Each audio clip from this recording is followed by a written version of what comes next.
কোনো helping hand ছাড়া যেভাবে রুমগুলো ডিপ ক্লিন করে পারফেক্টলি কাজগুলো করে নিলাম, তার সাথে থাকছে তেলাপিয়া মাছ আর কিন্তু ইলিশ ভাপাও থাকছে। তাহলে পুরো ভিডিওটাই দেখতে থাকেন।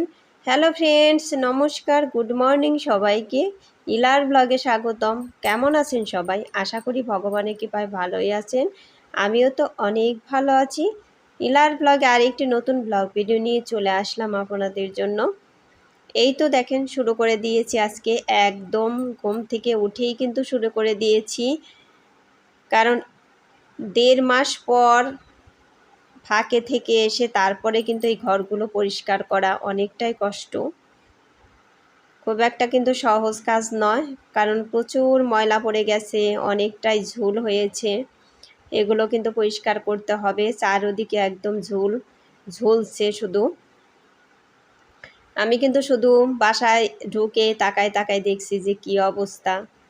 কারণ বাসায় যদি কোনো মহিলা থাকে তাহলে কিন্তু এইসব জিনিস পরিষ্কার থাকে, তা না হলে কিন্তু এইসব জিনিস পরিষ্কার থাকে না একদমই। আর আমি কিন্তু কোনো হেল্পিং হ্যান্ড ছাড়াই এইসব কাজগুলো করে নিচ্ছি।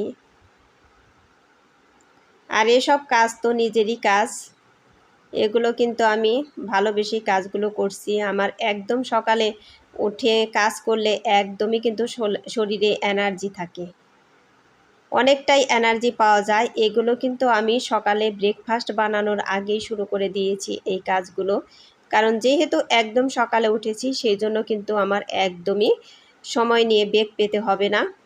কাজগুলো কিন্তু আমি তাড়াতাড়ি করে নিচ্ছি একদম। আর আমি যদি নিজে ভালোবেসে কাজগুলো করি তাহলে কিন্তু একদমই কষ্ট মনে হয় না। অনেক সুন্দর করেই কিন্তু কাজগুলো করে নিচ্ছি।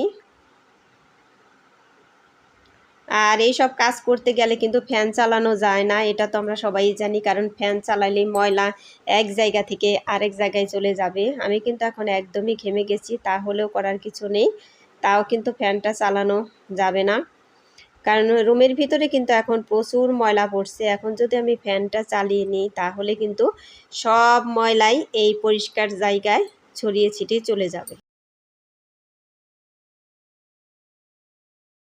এই তো সব জায়গায় কিন্তু আমি ভালো করে মুছে নিচ্ছি, সবগুলোই কিন্তু একদম নোংরা হয়ে গেছে।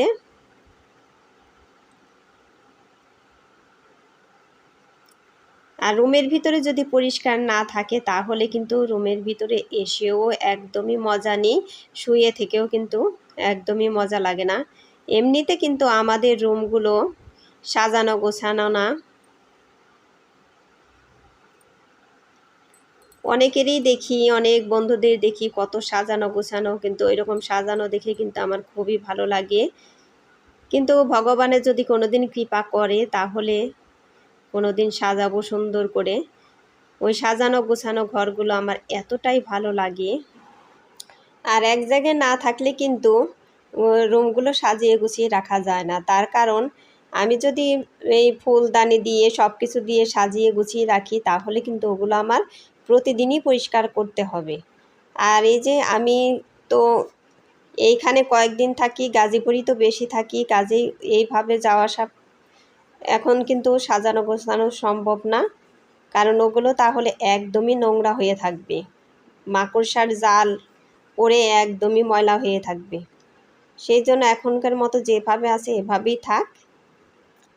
এখন আর ওইভাবে গোছানোটা সম্ভব না, সাজানোটা সম্ভব না। এই তো আমি কিন্তু দরজাগুলোও ভালো করে মুছে নিচ্ছি, দরজাও কিন্তু একদমই ময়লা হয়ে গেছে, প্রচুর ময়লা হয়ে গিয়েছে দরজাগুলি।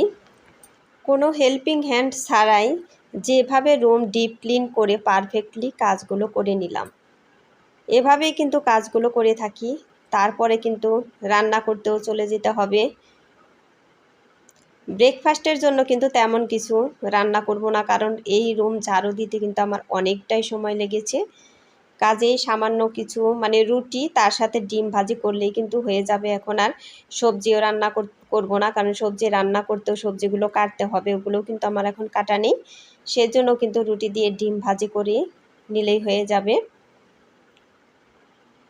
আর একটা রুম ভালো করে পরিষ্কার করতে গেলে অনেকটাই সময় লেগে যায়। এই তো ভালো করে ঝেড়ে নিলাম। আর এই বেড কভারটা কিন্তু আমি এখনই এখানে পাতবো না, পরে বেটে নেব। এই তো এখন ভালো করে কোনাকানি দিয়ে ঝাড়ুটা আমি ভালো করে দিয়ে নেব। ব্রেকফাস্ট করার পরেই সব কাজ করতে গেলে কিন্তু আমার একদমই আলসে লাগে, সেই জন্য ব্রেকফাস্ট করার আগেই কিন্তু এই সব কাজ আমি করে নিলাম। তাতে আমারও কিন্তু অনেকটাই সুবিধা হলো। আর এখন কিন্তু শরীরে একদমই ফুর্তিও আছে, একদম এনার্জি নিয়েই কিন্তু আমি কাজগুলো করে নিচ্ছি। বন্ধুরা, একটা লাইক দিয়ে আমার ভিডিওটি কন্টিনিউ করবেন। আপনাদের একটা লাইক আমার ভিডিওটিকে এগিয়ে যেতে সাহায্য করবে। আর ভিডিওটি স্কিপ না করে পুরোটাই দেখবেন, আশা করি ভগবানের কৃপায় অনেক ভালোই লাগবে। আর আমার চ্যানেলে নতুন হয়ে থাকলে একটা সাবস্ক্রাইব করে পাশে থাকা বেল আইকনে ক্লিক করে দেবেন, তাই নোটিফিকেশন চলে যাবে সবার আগে আপনার কাছে। আর ভিডিওটি যদি একটুকু ভালো লেগে থাকে তাহলে বন্ধুদের মাঝে শেয়ার করে দিবেন। এই তো রুমগুলো কিন্তু আমি ঝাড়ু দিয়ে নেব। আর রুমগুলো মোছাটা কিন্তু আমি আজকে আপনাদের সাথে শেয়ার করব না, কারণ এত কিছু ভিডিও করতে কিন্তু অনেকটাই সময় লাগে, সেই জন্য কিন্তু আমি আর রুমগুলো মোছা আপনাদের সাথে শেয়ার করছি না আজকে।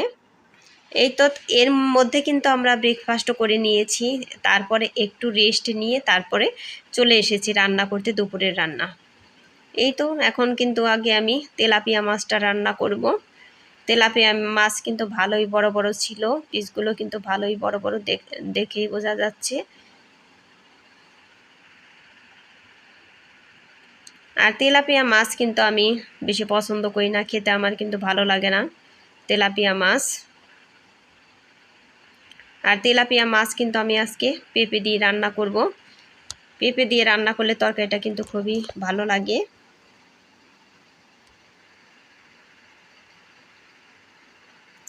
আর বন্ধুরা, চারদিকে এতটাই বৃষ্টি, তারপরেও কিন্তু প্রচুর গরম। বৃষ্টি কিন্তু এই যদি এক বেলা না থাকে আরেক বেলা কিন্তু চলে আসে। এক বেলায় যদি একটু রোদ ওঠে তারপরেই কিন্তু তখন কিন্তু মনে হয় যে আজকে আর বৃষ্টি আসবে না, কিন্তু তার কিছুক্ষণ পরেই কিন্তু চলে আসে বৃষ্টি। এরকমই কিন্তু করে। ওই দেখেন তরকারিটা দেখতে কিন্তু খুবই সুন্দর হয়েছে, আর খেতেও নাকি খুবই টেস্ট হয়েছিল। খেতেও নাকি মানে আমি তরকারিটা খেয়েছি কিন্তু মাছ খাইনি। আর তারপরে থাকছে হলো ইলিশ ভাপা। আজকে যে ইলিশ ভাপা করব হলো সরিষা বাটা দিয়ে।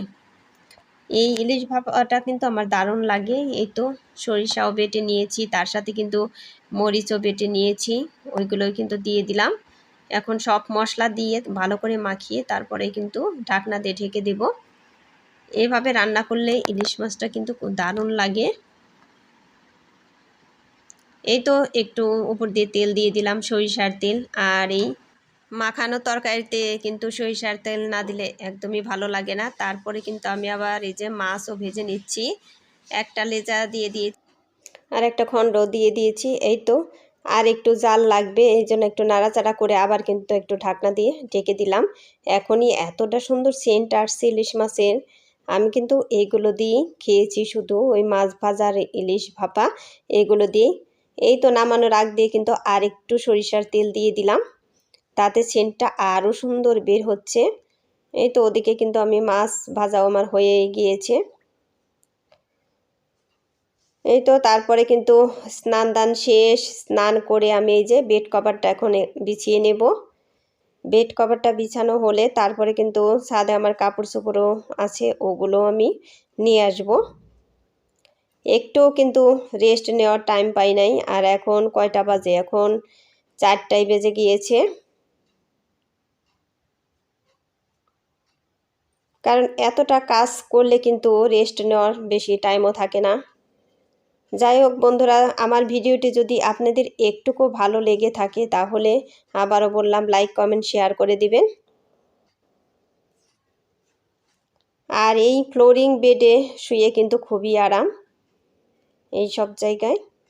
আর এই রুমটা প্রচুর ঠান্ডা, আমাদের রুমের চাইতে না এই রুমটা বেশি ঠান্ডা। আমাদের রুমে কিন্তু অনেকটাই গরম লাগে। এই তো আজকে এখন কিন্তু ভালোই রোদ আছে, সেই জন্য কিন্তু এইগুলো ধুয়ে দিয়েছি, আগে বেশি রোদ ছিল না। যাই হোক, সবাই ভালো থাকবেন, সুস্থ থাকবেন এই কামনা করে ভিডিওটি শেষ করছি। Tata, bye bye.